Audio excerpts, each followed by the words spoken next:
नाज़रीन, उस्मान छावड़ी में पाकिस्तान तहरीक इंसाफ तरफा कश्मीरियन सां इज़हार यकजहती तौर रैली कढी वई। उन हवाले सां रिसूता सनाउल्ला थेबो जी ही रिपोर्ट। मौजूद आहियूं उस्मान छावड़ी प्रेस क्लब ते।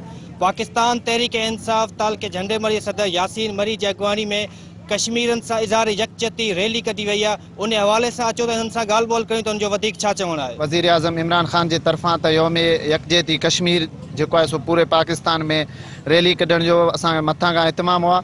जेको क़ाइदा आहे सदर आहे अलीपल साहब उन जे हिदायत जे मुताबिक़ असां रैली कढी आहे ऐं पाकिस्तान तहरीक इंसाफ तालका झंडो मरी जे तरफ़ां आलीशान रैली कढी वई ऐं इहो मैसेज असां ॾियणु चाहियूं था त कश्मीरी अवाम सां जेको ज़ुल्म थिए पियो उहो कश्मीरी अवाम सां ज़ुल्म बंदि थियणु खपे ऐं हुननि जे जेका आइन ऐं दस्तूर जे मुताबिक़ जेको दुनिया जे कानून ऐं दस्तूर जे मुताबिक़ हुननि जी जेका आहे सो विरासत थियणु खपे ऐं कश्मीर जेको आहे सो अगरि पाकिस्तान सां गॾु थियणु चाहिनि था त उन्हनि खे इहो जेको आहे सो ॾिनो वञे त उहो बिल्कुलु पाकिस्तान सां गॾु थियणु चाहिनि ऐं मोदी जेको ज़ुल्म करे पोइ कश्मीर जे अंदरि उनखे बंदि कयो वञे। त मोदी जहिड़ी तरह सां कश्मीर जे मथां ज़ुल्म कयो आहे न ते कश्मीरियुनि खे जो ज़ुल्म जो निशानो बनायो ऐं ॿारनि ऐं औरतुनि जे मथां जेको ज़ुल्म कयो आहे उनखे असां वाखो कयूं, उनखे पूरी दुनिया ताईं पंहिंजो आवाज़ पहुचायूं त मोदीअ जेको मुस्लमाननि जे मथां ज़ुल्म शुरू कयो आहे उनखे फौरी ख़तमु कयो वञे।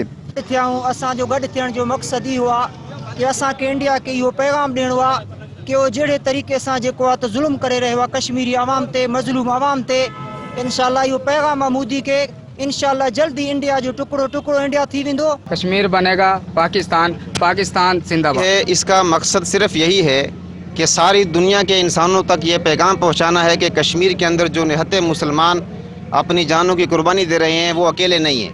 पाकिस्तान की 22 करोड़ आवाम उनके साथ खड़ी है, उनकी तकलीफ़ का हमें एहसास है और आज उनकी तकलीफ़ के एहसास ने हमें मजबूर किया है कि हम 5 फरवरी को अपने घरों का सुकून छोड़कर, आराम छोड़कर सड़कों पर आए हैं और दुनिया को ये पैगाम दे रहे हैं कि कश्मीर का मसला जिस वक्त तक हल नहीं होगा, दुनिया का अमन उस वक्त तक बहाल नहीं हो